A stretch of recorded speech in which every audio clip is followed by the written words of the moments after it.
As-tu déjà eu l'impression que quelqu'un ne te donnait que le minimum pour te garder près de lui, sans jamais t'offrir assez pour que tu te sentes vraiment valorisé?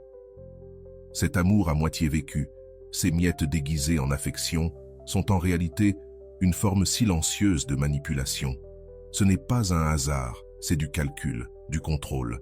C'est une stratégie pour que tu sois toujours celui qui poursuit, qui attend, qui accepte moins que ce qu'il mérite, mais toute personne qui donne peu a un point faible. Non pas dans la rancune, mais dans la force stoïcienne qui te permet de reprendre ton pouvoir, de briser le jeu et de retourner le malaise à ceux qui t'ont blessé. Car lorsque tu refuses d'accepter les miettes, l'autre commence à avoir faim, et c'est là que son monde commence à s'écrouler. Le premier pas, c'est d'arrêter de réagir aux miettes. Beaucoup croient que s'ils montrent plus d'intérêt, plus d'affection ou plus de disponibilité, l'autre finira par s'investir totalement. Mais c'est comme arroser une plante morte avec un goutte à goutte. Tu espères qu'elle refleurira, alors qu'au fond, ceux qui ne veulent pas donner plus ont déjà décidé que leur sécheresse serait permanente. Cette illusion naît d'une trappe émotionnelle. Croire qu'avec plus de patience, plus d'amour, plus de compréhension, un jour, l'autre reconnaîtra ta valeur. Mais quelqu'un habitué à donner peu ne manque pas de perception. Il agit par convenance. Tant que tu acceptes le minimum, rien ne change. Chaque fois que tu réponds trop vite à un message tardif, que tu acceptes une invitation de dernière minute, que tu écoutes une excuse vide et fais semblant que tout va bien, tu envoies un message silencieux. Ce que tu me donnes me suffit. Et si l'autre sait que ce peu te garde prisonnier, pourquoi changerait-il? Dans le jeu émotionnel, ceux qui ont le moins à perdre dictent les règles, et bien souvent, ce sont justement ceux qui donnent des miettes. Ils se sentent libres de disparaître et de revenir quand ils veulent, persuadés que tu seras toujours là. Pourtant, le stoïcisme enseigne que si nous ne contrôlons pas les actions des autres, nous pouvons et devons contrôler nos réactions. Et c'est là que réside la clé. Lorsque tu cesses de réagir aux miettes, tu brises un schéma qui jusque-là confortait l'autre. C'est comme retirer le combustible d'un feu. Pendant un temps, il essaiera de le rallumer, mais finira par comprendre que la flamme s'est éteinte. Ne plus réagir, ce n'est pas se venger. Ce n'est pas chercher à faire souffrir l'autre, c'est retrouver ton pouvoir émotionnel. C'est quitter la position de celui qui mendie de l'attention pour devenir celui qui choisit où, comment et avec qui il investit son énergie. Dans le domaine affectif, l'absence peut être bien plus puissante que les mots. Le silence agit comme un miroir. Il renvoie à l'autre sa propre petitesse. Il lui montre à quel point il a donné peu, le confronte à sa propre insignifiance et déclenche en lui des doutes corrosifs. Et si elle voyait quelqu'un d'autre? Et si je n'étais plus important? Et si j'avais perdu le contrôle? Ces questions sont un poison pour l'ego de ceux qui vivent de miettes. Car ils ont besoin de se sentir au centre de ton attention, même lorsqu'ils ne le méritent pas. Mais quand tu brises ce mécanisme, le jeu change. Et attention, il ne s'agit pas de faire semblant quelques jours pour ensuite céder aux premiers signes d'intérêt. Si tu joues, le cycle recommence aussitôt.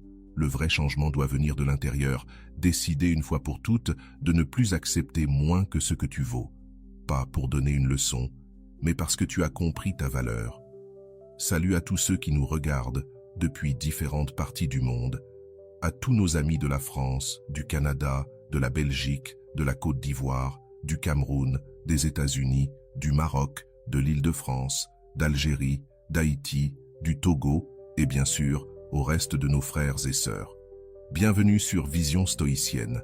C'est toujours un plaisir de me connecter avec vous en partageant des idées profondes issues du vaste monde. N'oubliez pas de cliquer sur j'aime, de partager cette vidéo avec vos proches, de vous abonner à notre chaîne et d'activer la cloche de notification pour rester informé de nos contenus les plus récents. Chaque geste compte pour nous aider à faire grandir cette communauté dédiée à la sagesse et à l'épanouissement. Le stoïcisme enseigne l'indépendance émotionnelle. Cela signifie que ta paix, ton estime de toi et ta motivation ne peuvent dépendre des miettes offertes par quelqu'un d'autre. Tu es la source, pas le mendiant qui attend les restes tombés de la table. Et lorsque tu refuses de réagir, l'autre perd son point d'ancrage, comme quelqu'un habitué à appuyer sur un bouton qui soudain ne fonctionne plus. Au début, il appuiera plus fort, cherchera à provoquer une réaction, peut-être même se mettra en colère. Mais ce malaise est la preuve que tu avances sur le bon chemin. La plupart échouent ici. Au premier signe d'intérêt, ils reviennent en courant, détruisant en un instant le château de force qu'ils avaient reconstruit. C'est là qu'intervient la discipline stoïcienne. Agir selon tes principes et non selon tes impulsions. Quand tu comprends que ta vie vaut trop pour se contenter de reste, tu commences à investir ton énergie ailleurs, dans tes projets, dans des relations saines, dans le soin de ton corps et de ton esprit. Tu n'as plus de temps à donner à ceux qui ne savent t'offrir que peu. Et c'est souvent à ce moment que celui qui donnait des miettes tombe dans la véritable panique. Car il n'a pas seulement perdu une relation confortable, il a perdu son rôle central. Pour un ego fragile, c'est insupportable. Le plus ironique, c'est qu'il reconnaît parfois ta valeur trop tard. Non pas parce que tu as joué, mais parce que tu as montré, par ta façon de vivre, que tu refuses de te diminuer pour t'adapter au peu qu'on te donne. Voilà ce que signifie faire souffrir de manière stoïcienne. Ce n'est pas une punition, mais une conséquence. Ceux qui offrent peu finissent par tout perdre face à quelqu'un qui connaît sa propre valeur. Alors, si tu vis aujourd'hui de miettes émotionnelles, souviens-toi, la réaction la plus puissante est de ne pas réagir. Pas pour blesser, mais pour te protéger. Car au final, il ne s'agit pas d'apprendre à l'autre à te valoriser, mais de vivre de telle manière que même si personne d'autre ne le fait, toi, tu sais que tu ne t'abaisses jamais pour accepter trop peu. Et il existe une autre arme puissante, le silence. Beaucoup le voient comme un signe de froideur ou de désintérêt. Mais utilisé consciemment, il devient un miroir qui oblige l'autre à faire face à sa plus grande peur, son insignifiance. Ceux qui manipulent savent utiliser le silence pour contrôler. Ils disparaissent quand ça les arrange, répondent quand ils le veulent, et pendant ce temps, ils nourrissent ton anxiété. Leur silence est une arme. Mais que se passe-t-il lorsque tu retournes cette arme? Lorsque c'est toi qui contrôles tes réponses, qui décide quand et comment parler, qui laisse volontairement des vides pour que l'autre les comble avec sa propre inquiétude. C'est là que la dynamique change. Le stoïcisme enseigne que nous ne devons pas être esclaves des stimuli extérieurs. Dans les relations, cela veut dire que tu n'as pas à répondre automatiquement à chaque sollicitation. Il ne s'agit pas de jouer, mais de choisir consciemment ton rythme, car chaque réponse immédiate est un message silencieux qui dit « Tu es ma priorité ». Or, tant que l'autre sait qu'il est au sommet de ta liste, il se sent autorisé à continuer à donner peu. Reprendre le pouvoir du silence, c'est cesser de l'utiliser contre toi-même. C'est comprendre que tu n'as pas à combler chaque vide, ni à maintenir en vie une relation déjà morte par manque de réciprocité. C'est refuser de faire le travail émotionnel à la place de quelqu'un qui n'offre pas la même présence. Et ce changement surprend. L'autre finit par remarquer que quelque chose a changé. Et c'est là que le vrai retournement commence. Il y a des personnes qui lancent des insinuations, testent tes limites ou essaient d'éveiller ta jalousie, uniquement pour provoquer une réaction. C'est précisément dans ces moments-là que ta discipline est mise à l'épreuve. Car si tu romps ton silence trop tôt, tu perds tout impact. Le silence qui inverse le jeu n'est pas un vide banal, il est chargé d'intention. C'est un silence qui dit « Je ne suis pas obligé de t'accorder mon attention comme si c'était ton droit ». C'est un silence qui rappelle à l'autre que pour accéder à ton énergie, il faut désormais la mériter. Avant, tu étais comme un robinet ouvert.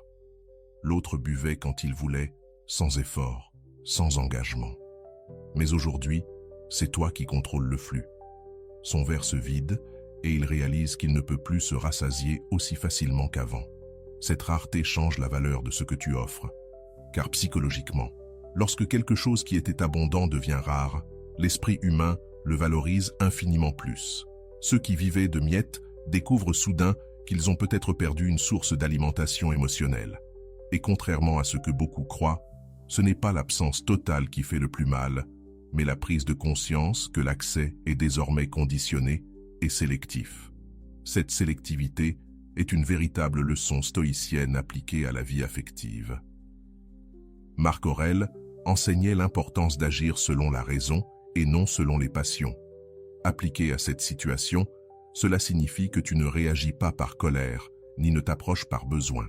Tu agis parce que tu sais clairement ce que tu mérites et le type d'échange que tu es prêt à accepter. Le silence intentionnel devient alors une protection contre les pièges émotionnels. Car ceux qui donnent peu savent souvent exactement quand revenir, au moment précis où ils sentent que tu es sur le point de t'éloigner pour de bon. Ils reviennent avec des gestes plus grands, des mots plus doux, mais rarement durables. Leur but est seulement de regagner ton attention pour ensuite retomber dans leur vieux schéma. Mais quand tu maîtrises le silence, ces retours stratégiques perdent leur pouvoir. Tu n'ouvres plus toutes les portes avec le même enthousiasme. Tu observes, tu évalues, tu décides si l'investissement vaut encore la peine. Et souvent, tu réalises que leur absence était moins douloureuse que leur présence incohérente. Apprendre à gérer ton propre inconfort face au silence est essentiel. Beaucoup cèdent parce qu'ils ne supportent pas le vide, la rupture, la sensation d'être ignoré. Mais le stoïcisme nous rappelle une vérité fondamentale. Ce qui nous affecte, ce n'est pas l'événement lui-même, mais le sens qu'on lui donne. Le silence n'est pas un rejet, à moins que tu choisisses de l'interpréter ainsi. Il peut être au contraire un signe de préservation, de recentrage, d'autoprotection. Quand tu changes ta perception, le silence cesse d'être ton ennemi et devient ton allié. Tu n'as pas besoin de l'utiliser comme une punition, mais comme un espace pour te reconnecter à toi-même, renforcer tes limites et observer l'autre sans précipitation. C'est dans cet espace que se révèle le vrai caractère des personnes. Ceux qui tiennent vraiment à toi traverseront le silence pour venir vers toi. Ceux qui ne le veulent pas se perdront dans leur propre vide. Et c'est là que survient le grand retournement. Quand tu inverses le poids du silence, ce n'est pas seulement l'autre qui commence à se sentir mal à l'aise, c'est toi qui te sens le plus léger. Tu comprends que tu n'as pas besoin d'être disponible en permanence, que ta vie n'a pas pour but de maintenir des liens fragiles. Cette légèreté, c'est la liberté émotionnelle. Et c'est précisément elle qui attire les relations les plus sincères. Ceux qui t'avaient habitué aux miettes sentiront ce changement. Ils verront qu'ils n'occupent plus la place centrale d'autrefois, et cette révélation blesse plus que n'importe quelle parole, parce que ce n'est pas toi qui dis « j'ai fini avec toi ». C'est ton attitude qui montre qu'il n'y a plus rien à discuter. Inverser le poids du silence, c'est transformer l'absence en présence de soi. C'est utiliser le temps que tu passais à déchiffrer les silences des autres pour nourrir ta propre voix intérieure. C'est ne plus craindre le vide, mais le remplir de ce qui t'élève. Et lorsque cela arrive, ce qui était autrefois une manipulation devient simple bruit de fond. Tu n'es plus dans l'arène à te battre pour des miettes. Tu es ailleurs, avec une autre énergie, dans un espace où le silence ne t'enchaîne plus, mais te libère. Et il y a une autre étape clé. Enlever le spectacle à ceux qui ont besoin d'une audience. Car tous ceux qui donnent des miettes ont un point commun. Ils ont besoin d'un public pour nourrir leur ego. Peu importe si ce public est petit, tant qu'il est toujours là, à réagir, à valider, à confirmer leur importance. Chaque réponse rapide, chaque jalousie manifestée, chaque rencontre acceptée après leur disparition alimente leur sentiment de pouvoir. Mais il y a un détail qui change tout. Un artiste sans public perd sa valeur. Et dans ce jeu émotionnel, tu es l'audience. Tant que tu continues d'applaudir une prestation médiocre, l'acteur ne se réinvente pas. Il rejoue sans cesse le même scénario, certain qu'il y aura toujours quelqu'un pour l'applaudir à la fin. Retirer la scène ne signifie pas disparaître de manière puérile ou bloquer sans réfléchir. Cela veut dire couper l'accès émotionnel qui maintenait l'autre dans son confort. Cela veut dire « le spectacle est terminé, je n'achète plus de billets ». Le stoïcisme nous enseigne à vivre selon nos principes et non à réagir aux moindres provocations. Dans la pratique, cela veut dire te demander « ce que je m'apprête à donner est-il cohérent avec ce que je mérite de recevoir ?» Si la réponse est non, alors tu sais que tu es en train d'alimenter un cycle destructeur. Ceux qui offrent peu s'habituent à te voir disponible, même après les déceptions. Ta tolérance devient pour eux une permission de continuer. Mais sans validation, Ils se retrouvent face à leur propre vide. Au début, leur réaction sera la surprise ou l'irritation. Ceux qui étaient habitués à ton attention inconditionnelle ne comprennent pas quand elle cesse. C'est comme si le projecteur qui éclairait toujours leur scène s'éteignait soudain. Et sans savoir improviser, l'acteur se perd. C'est précisément cette perte de contrôle qui révèle leur faiblesse. Car au fond, les miettes qu'ils donnaient n'étaient pas seulement pour te garder près d'eux, mais pour maintenir l'image qu'ils avaient d'eux-mêmes. Sans audience, leur récit perd toute force. Retirer la scène, c'est aussi cesser de justifier leur comportement.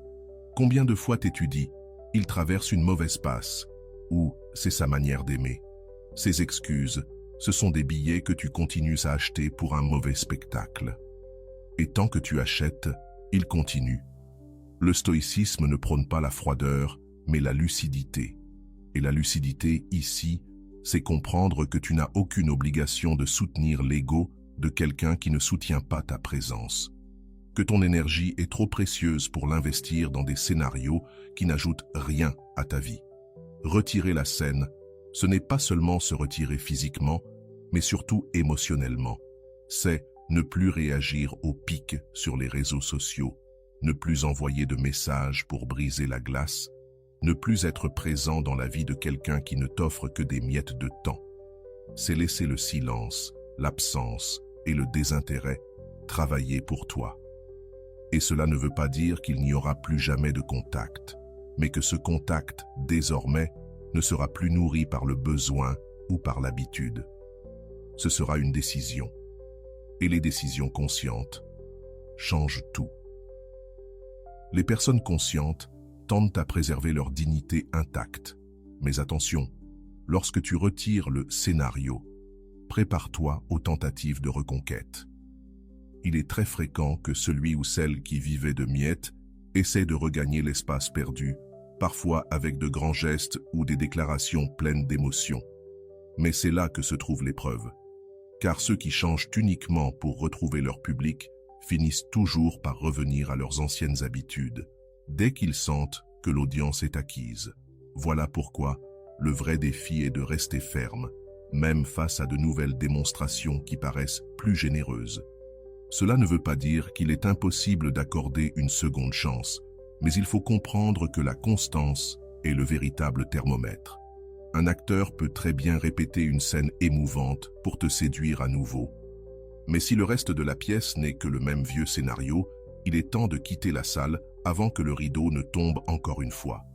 Supprimer ce scénario signifie aussi construire le tien, car il ne suffit pas d'arrêter d'investir ton énergie dans ceux qui ne la méritent pas.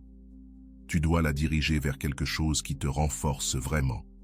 Il s'agit de créer une vie si riche de sens que même si quelqu'un essaye de t'offrir des miettes, elles deviennent insignifiantes face à l'abondance que tu as construite. Et c'est ici que se produit l'effet le plus surprenant, quand tu supprimes le scénario et que tu deviens le protagoniste de ta propre histoire. Ceux qui, autrefois, se contentaient de te donner peu, pourront bien essayer de revenir, mais ils n'auront plus le même impact. Car à ce moment-là, tu n'es plus un spectateur, tu es l'auteur, le metteur en scène et l'acteur principal de ton propre récit. Au fond, le plus grand cauchemar de ceux qui nourrissent les autres de miettes, c'est de réaliser que tu as appris à vivre sans eux. Qu'en vérité, la pièce n'existait que parce que tu étais présent pour la regarder. Quand cela arrive, la dépendance émotionnelle change de camp. C'est l'autre qui commence à ressentir l'absence, à chercher des signes d'ouverture, à tenter de retrouver la scène qu'il a perdue. Le stoïcisme nous rappelle que notre attention est un bien précieux et que nous devons la protéger comme nous protégeons ce que nous aimons.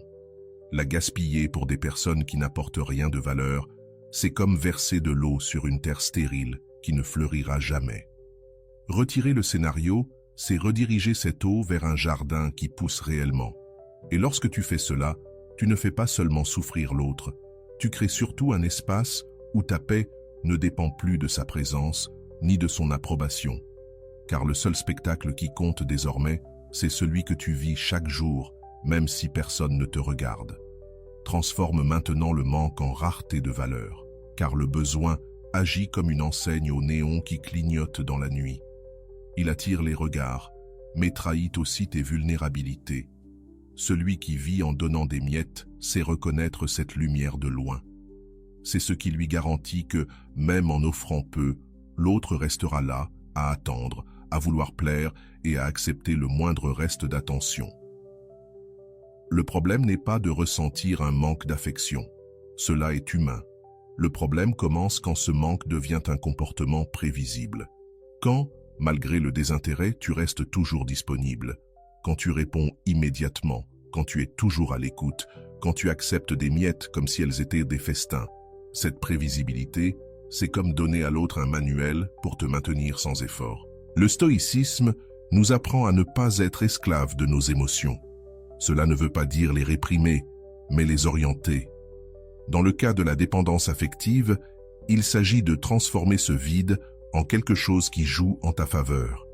La clé, c'est d'inverser le signal. Au lieu de montrer de l'urgence, tu transmets de la rareté. Pas une rareté feinte, mais une rareté de valeur véritable. La rareté de valeur, c'est lorsque ta présence devient sélective. C'est le moment où l'autre comprend que, pour avoir accès à ton temps et ton énergie, il doit t'offrir bien plus que des miettes. Tes attitudes montrent que ta vie est assez remplie pour ne pas dépendre de gestes minimes pour te sentir bien. Ce changement surprend. Ceux qui étaient habitués à trouver la porte toujours ouverte se demandent soudain pourquoi ils doivent désormais frapper. Et plus important encore, ils se demandent si, lorsqu'ils frappent, tu ouvriras vraiment. Cette incertitude est puissante. Elle brise le contrôle émotionnel que l'autre exerçait sur toi. Mais attention, la rareté ne doit pas être une absence totale. Disparaître complètement peut avoir un impact immédiat, mais aussi mettre fin au lien à jamais. Ce qui fonctionne sur le long terme, c'est un modèle de sélectivité. Répondre quand c'est approprié pour toi, et non par réflexe. Accepte uniquement les invitations qui ont du sens pour ton présent. Refuser les interactions qui commencent déjà avec des signes de désintérêt ou de désengagement. Cette sélectivité crée une nouvelle image de toi. Progressivement, l'autre réalise que tu n'es plus dans la posture de celui qui poursuit. Il comprend que s'il ne fait pas d'effort, il perdra sa place. Et cette prise de conscience touche profondément ceux qui ont toujours joué en terrain avantageux. Le stoïcisme nous rappelle que nous devons nous enraciner dans ce qui est sous notre contrôle. Et le choix de la façon dont nous investissons notre temps et notre énergie nous appartient entièrement. Si avant tu passais des heures dans des conversations vides, désormais tu peux utiliser ce temps pour te développer, prendre soin de ta santé, investir dans des projets ou simplement te reposer. L'effet est double. Tu te renforces intérieurement et en même temps, tu deviens moins disponible pour ceux qui ne viennent que quand cela les arrange. L'essentiel ici, c'est d'apprendre à dire non sans culpabilité. Beaucoup tombent dans le piège de croire que refuser une invitation, répondre avec lenteur ou ne pas participer à certaines conversations est de la froideur ou de l'impolitesse. En réalité, il s'agit simplement d'établir des limites claires. Et les limites ne sont pas des murs contre l'amour. Ce sont des filtres qui garantissent que l'amour reçu soit véritable. Ceux qui se contentent de donner des miettes se nourrissent souvent de ta précipitation à tout accepter, de ta volonté d'être toujours présent, de ton besoin de prouver que tu es disponible. Mais quand tu ralentis et deviens sélectif, tu assèches leur source d'alimentation.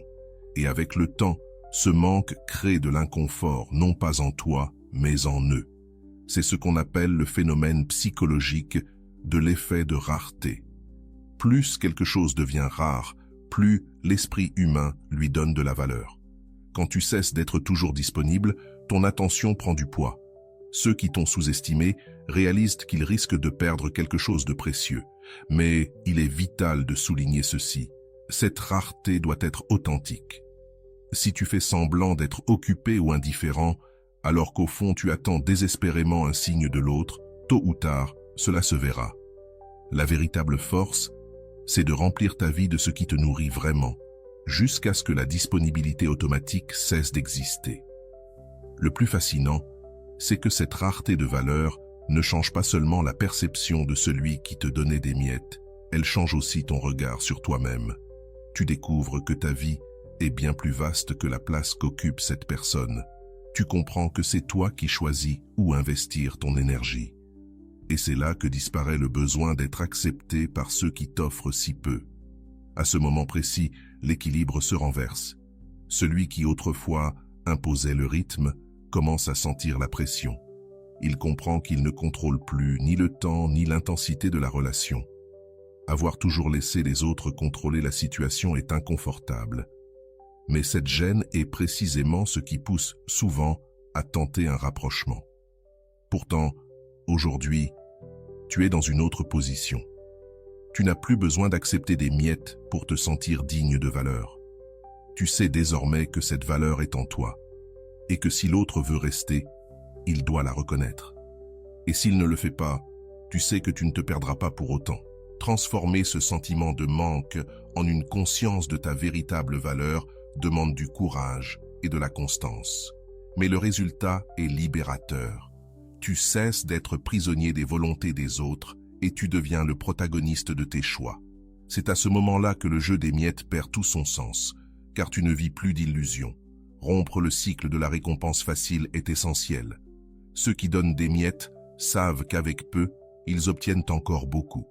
Voilà l'essence de ce piège. Avec un minimum d'effort, ils reçoivent ton attention, ton affection, ta validation et même ton pardon, comme si leur geste était immense. Ce cycle est pour eux extrêmement confortable, mais pour toi, profondément épuisant. Le danger est que cette récompense facile crée un conditionnement psychologique. Comme un animal qui apprend qu'il suffit d'appuyer sur un bouton pour recevoir de la nourriture, ces personnes comprennent qu'il leur suffit d'envoyer un simple message, un « salut » ou de réapparaître de nulle part, pour que tu rouvres toutes les portes. Tant que cela fonctionne, elles n'ont aucun intérêt à changer. Le stoïcisme nous enseigne à agir selon la raison et non l'impulsion. Comprends que chaque réaction rapide est un vote silencieux pour que ce comportement continue d'exister. À chaque fois que tu réponds immédiatement, même après une longue absence, tu renforces l'idée que leurs miettes suffisent pour te garder. Rompre ce cycle, c'est augmenter le coût de la récompense. Cela signifie que l'accès à ton temps, ton énergie et ton attention doit être proportionnel à l'investissement réel que l'autre fait envers toi. Les gestes superficiels ne peuvent plus ouvrir les mêmes portes qu'avant. Ce changement surprendra, parfois même irritera, car jusqu'ici, le retour était garanti. Désormais, l'autre devra fournir de réels efforts pour obtenir ce qui autrefois venait gratuitement. Rompre le cycle, ce n'est pas seulement retarder une réponse ou refuser une invitation de dernière minute, c'est changer ton positionnement. C'est montrer par tes actes que pour rester dans ta vie, il faut de la constance. Ce n'est pas construire des barrières artificielles, mais instaurer un standard sain, où la valeur est reconnue par la régularité et non par des élans passagers. Ce changement exige aussi d'observer. Ceux habitués aux récompenses faciles tentent souvent de monter d'un cran temporairement pour regagner du terrain perdu. Ils se montrent plus présents, plus attentionnés, font de grands gestes. Mais si ce comportement n'est pas maintenu dans le temps, ce n'est qu'une stratégie pour ramener l'ancien schéma. Le stoïcisme nous avertit. Ne te fie pas aux premières impressions ni aux promesses isolées.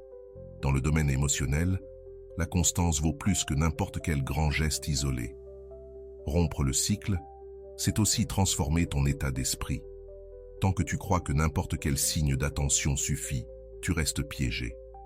Mais lorsque tu comprends que ce qui compte, ce sont les échanges équilibrés, tu réalises qu'il ne vaut pas la peine de répondre à n'importe quel message, à n'importe quelle invitation ou à n'importe quelle excuse. Ce changement est puissant, car il ne dépend pas de l'autre, il dépend uniquement de toi. C'est toi qui choisis de ne pas céder à l'impulsion de répondre aussitôt. C'est toi qui décides de ne pas te laisser amadouer par le premier geste. C'est toi qui fixes le rythme et les conditions de l'interaction. Psychologiquement, l'effet sur l'autre est immédiat. Lorsqu'il comprend que sa victoire n'est plus automatique, il commence à revoir ses propres actions. Peut-être tentera-t-il de reprendre le contrôle avec plus d'intensité, mais si tu restes ferme, la logique change. Il devra désormais mériter un espace qu'il obtenait sans effort. Et voici le point clé. Rompre le cycle n'a jamais pour but de faire souffrir l'autre par vengeance. Il s'agit de te libérer d'un jeu qui ne t'a jamais avantagé. Tant que tu continues d'alimenter la récompense facile, tu gaspilles ton énergie dans une dynamique qui te ramènera toujours au même point. Mais lorsque tu cesses d'offrir cette récompense, tu rediriges ton énergie vers toi-même. Tout à coup, le temps que tu passais à répondre vite, à te justifier ou à plaire, tu l'utilises pour renforcer ton esprit, construire des connexions sincères et t'investir dans ce qui t'épanouit. Tu n'es plus un prisonnier émotionnel, et c'est précisément à ce moment que l'autre ressent l'impact réel. Car ce n'est pas seulement ton silence qui le frappe, c'est l'absence de ton énergie, de ton intérêt, de ta présence. Il réalise qu'il n'est plus le centre de ton monde et qu'il doit désormais se battre pour un espace qu'il pensait acquis. Le stoïcisme enseigne que la véritable force est de rester fidèle à tes valeurs, même lorsque la tentation de céder est forte. Face à ceux qui donnent des miettes, c'est cette fermeté qui finit par détruire le jeu. Rompre ce cycle n'est pas un acte ponctuel, mais un processus. Cela demande patience, constance et surtout clarté sur ce que tu mérites vraiment. Et quand tu brises réellement ce cycle, tu ne changes pas seulement la dynamique avec l'autre, tu changes la relation que tu entretiens avec toi-même. Et c'est ce changement-là qui compte vraiment.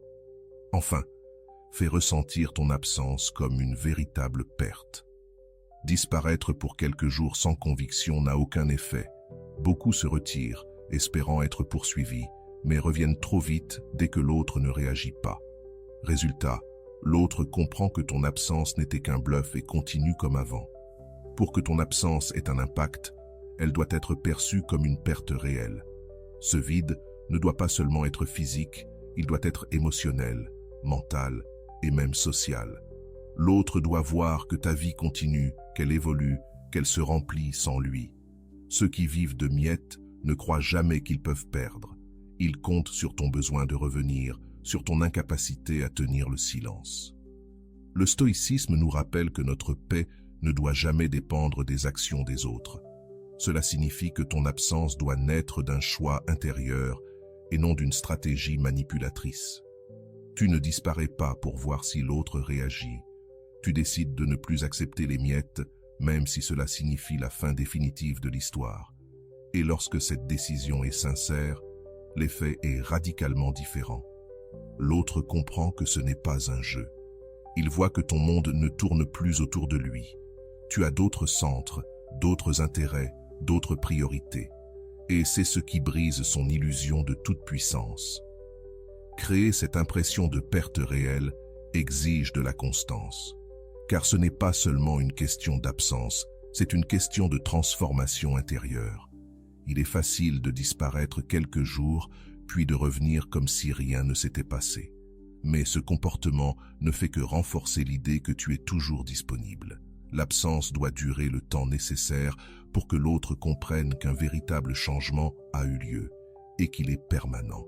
Au début, cette attitude peut provoquer des réactions variées, des tentatives de contact plus fréquentes, des messages empreints de nostalgie ou encore des invitations qui n'existaient pas auparavant. Mais ici, il faut être clair. Ta réponse ne doit pas venir du besoin. Il est tentant de se laisser séduire par la sensation d'être reconquis.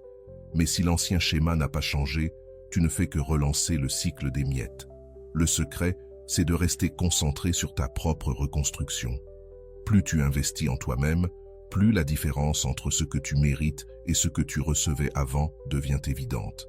Et c'est précisément cette clarté qui rend impossible le retour en arrière.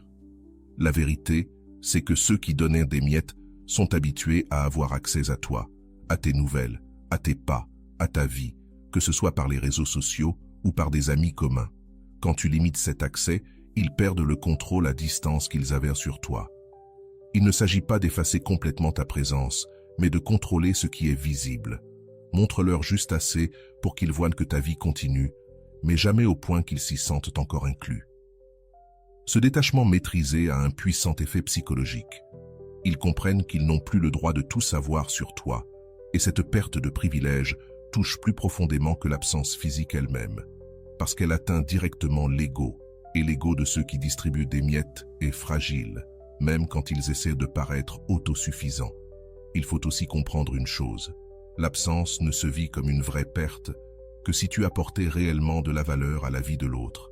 Et là, il ne s'agit pas seulement de gestes ou de soins, mais de l'énergie que tu transmettais. Ta présence était un espace de réconfort, d'attention et de stimulation. Quand cela disparaît, le vide devient palpable. Mais pour que l'autre le ressente vraiment, tu dois veiller à ne pas offrir à nouveau cette énergie gratuitement. Si cette personne revient avec les mêmes miettes qu'avant, ta fermeté doit prouver que la porte n'est plus ouverte aux mêmes conditions. Et c'est à ce moment-là que beaucoup abandonnent l'idée de changer, car ils comprennent qu'un réel effort est désormais nécessaire.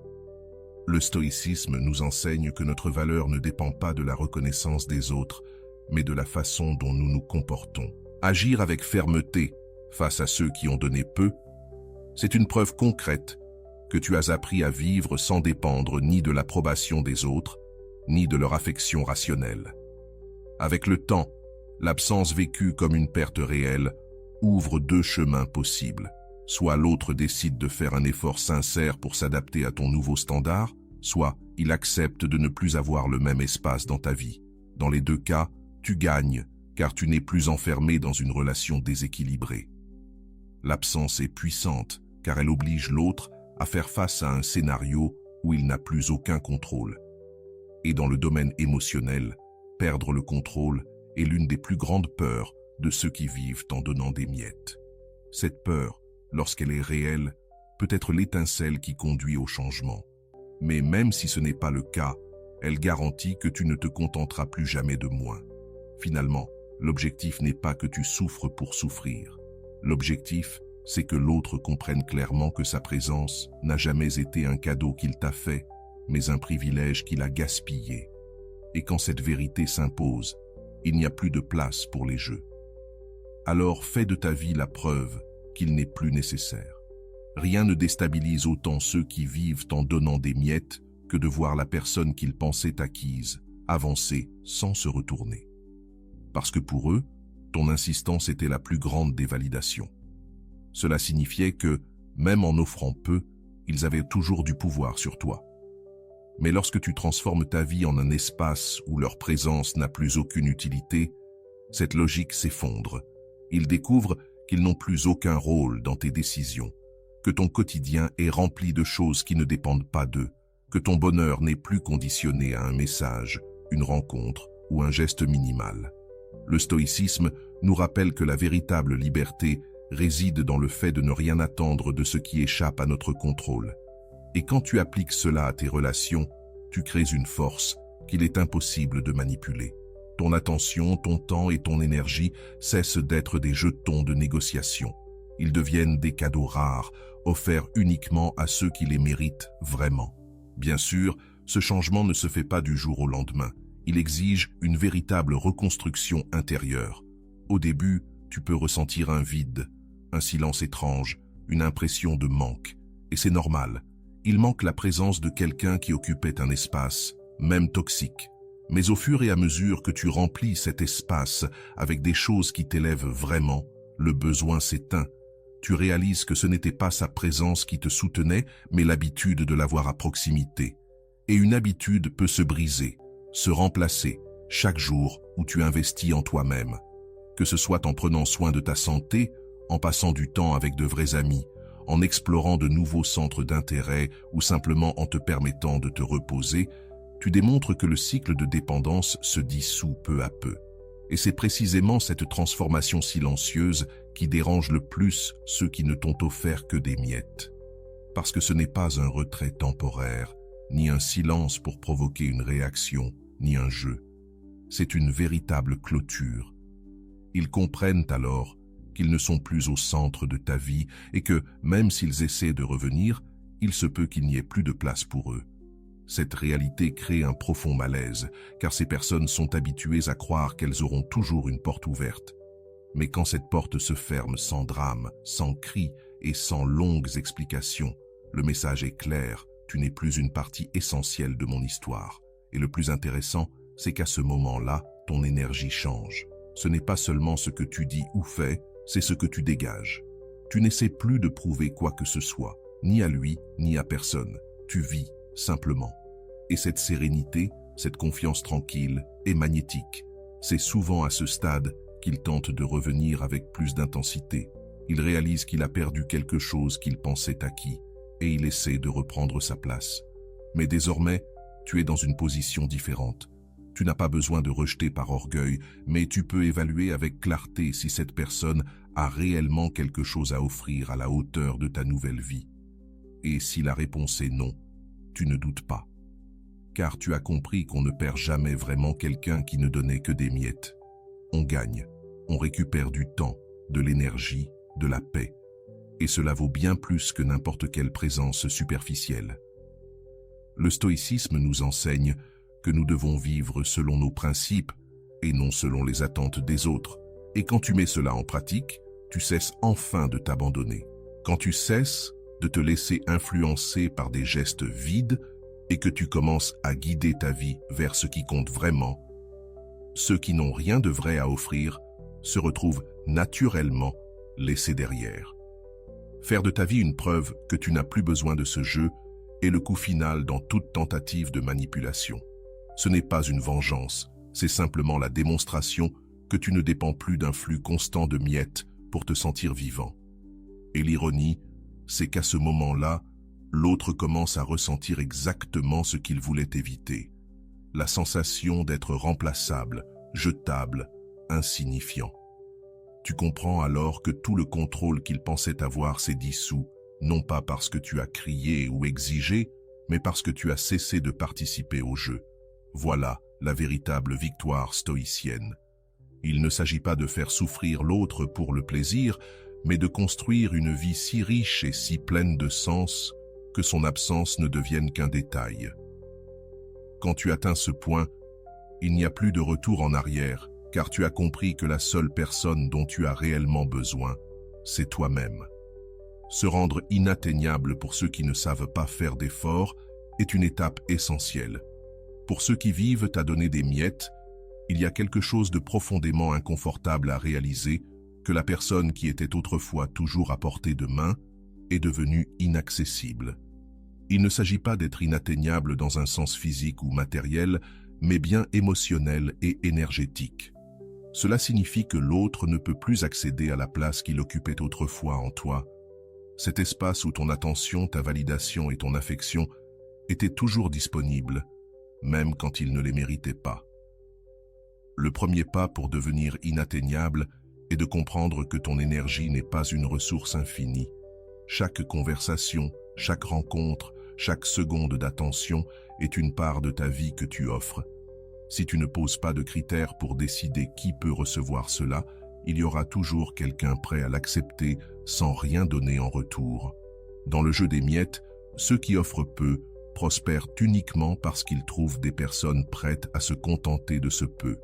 Briser cette dynamique commence par augmenter la valeur de ton accès, non pas en érigeant des barrières artificielles ou en te cachant derrière l'arrogance, mais en établissant un standard clair. Sans réciprocité, il n'y a pas de proximité. Le stoïcisme nous enseigne que nous devons vivre selon la vertu, et la vertu ici, c'est le respect de soi.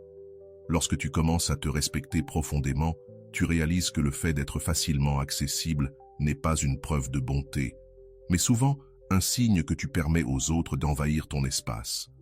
Or, ceux qui vivent de miettes respectent rarement ce qui ne leur coûte rien à obtenir.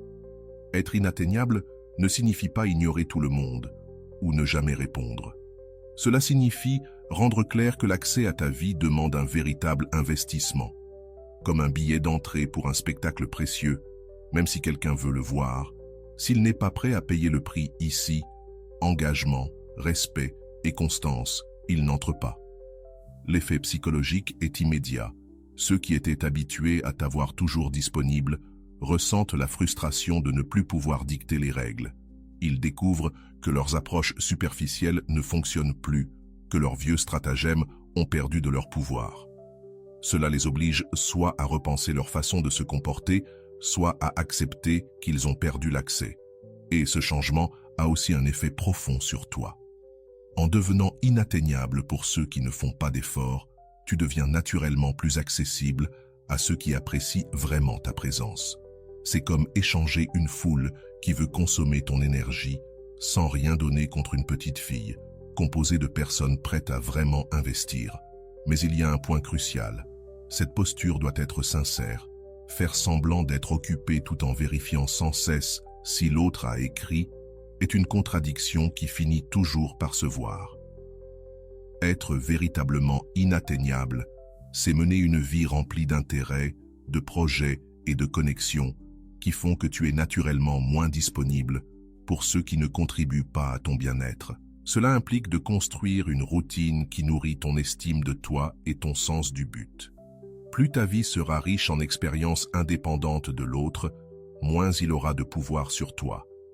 Et si un jour il décide de changer, tu seras alors dans une position bien plus forte pour décider s'il vaut la peine ou non de lui faire à nouveau une place. Le stoïcisme rappelle que le bonheur réside dans ce que nous pouvons contrôler. Et tu peux contrôler avec qui tu partages ton énergie, à qui tu ouvres une conversation, à qui tu offres ta présence. Quand ce contrôle est ferme, devenir inatteignable n'est plus un effort, mais une conséquence naturelle de la conscience de ta propre valeur. Pour ceux qui vivent de miettes, c'est une défaite silencieuse, mais douloureuse. Ils se rendent compte qu'ils ont perdu l'accès, non pas à cause d'une rupture dramatique, mais parce qu'ils ont été remplacés peu à peu par des personnes et des expériences bien plus précieuses. Et cette perception fait bien plus mal que n'importe quelle dispute. Devenir inatteignable pour ceux qui ne savent pas s'investir est l'étape finale de la libération. C'est le moment où tu n'as plus besoin de prouver, ni de punir, ni de donner des leçons. Tu vis simplement en accord avec ce que tu mérites. Et quiconque n'est pas prêt à atteindre ce niveau restera derrière, non pas parce que tu l'as repoussé, mais parce qu'il n'a pas su suivre ton rythme. En fin de compte, tout revient à cette vérité. Tu n'as pas été créé pour survivre avec des miettes. L'amour que tu mérites ne se mesure pas en messages épars, en gestes calculés ou en présence partielle.